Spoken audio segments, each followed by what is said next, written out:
My name is Richard Phillips, and I am the founder and the curator of the A Piece of Americana History Museum in beautiful Savannah, Georgia.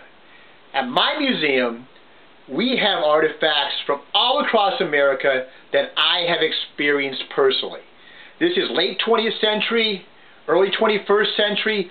We do not accept things from donors. We do not buy things at auctions.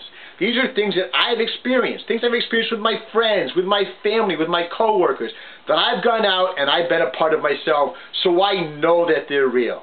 Now take these glasses, for instance. They look like your typical Ben Franklin glasses, and that they are. Now, I can't tell you that I was there when Ben Franklin discovered electricity, because that's not true. But I was there when Jack Nicholson, first film he made in Hollywood, short film, independent production, he asked me, "Hey Jeff, could you put a script together for me?" I did. Now, at that time, he was calling me my middle name. I don't know why Jack wanted to call me Jeff. I let him call me Jeff. No one else called me Jeff. But hey, he was Jack Nicholson. Even at that time, I could tell this man was going to be a star. I put the script together. He paid Benjamin Franklin. He wore these glasses. At the end, he gave them to me for my museum.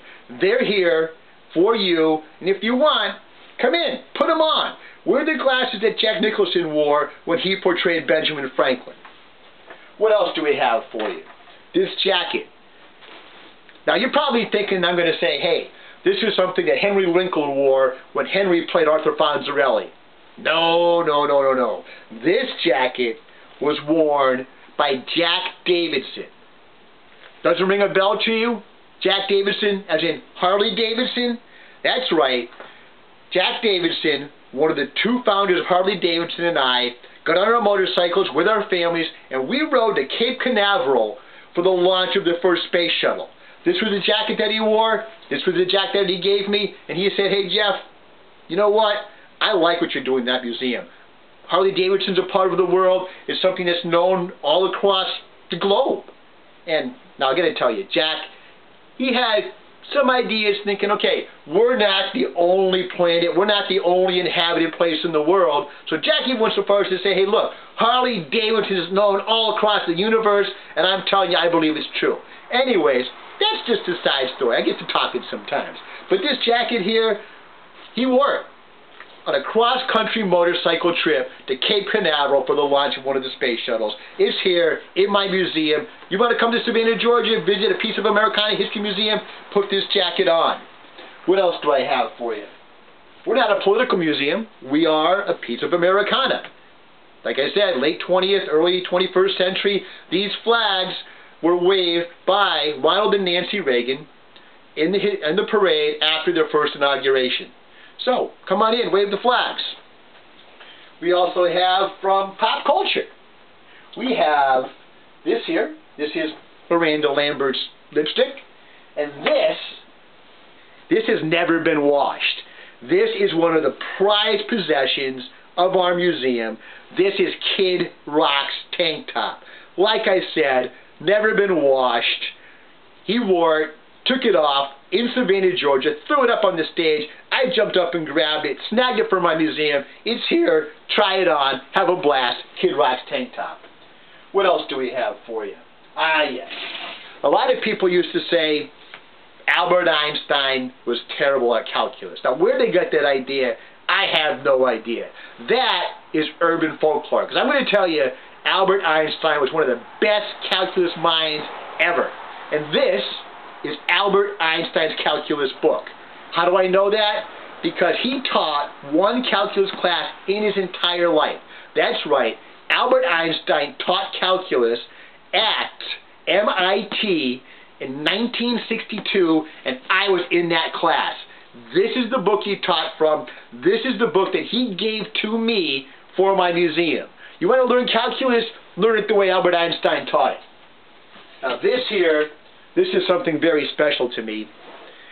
I always wanted to learn how to play chess. I was there in the audience when this man, Bobby Fischer, beat Boris Spassky to become the world chess champion. I was just a young man at that time, but I knew right then and there that I wanted to be a chess player. And Bobby, a couple of times during the match, when he was frustrated, And he did get frustrated. Now, people think he was deadly, he was lethal, he was confident, and he was.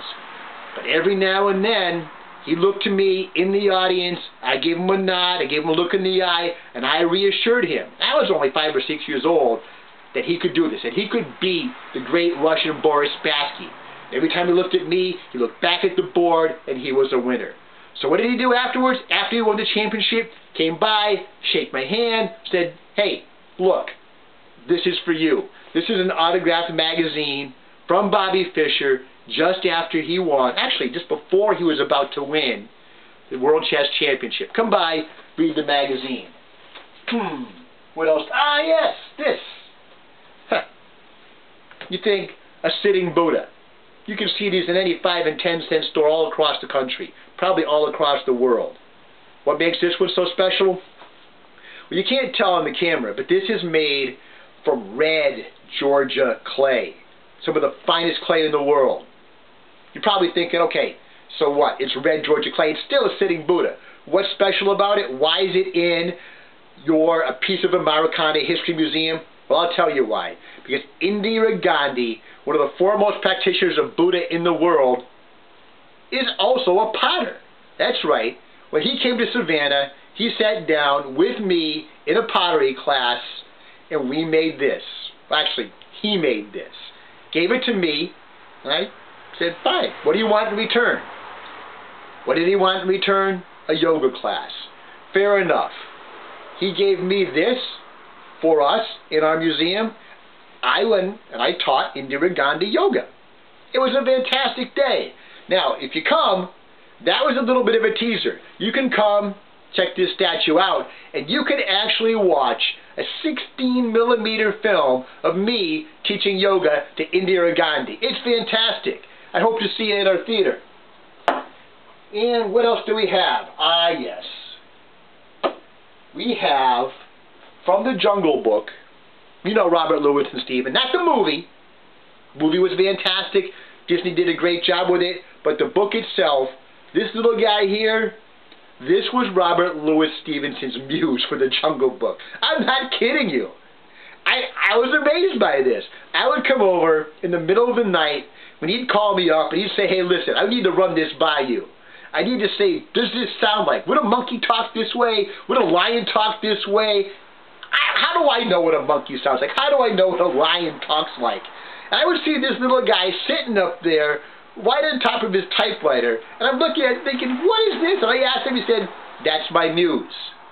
This is Robert Louis Stevenson's muse while he was writing the Jungle Book.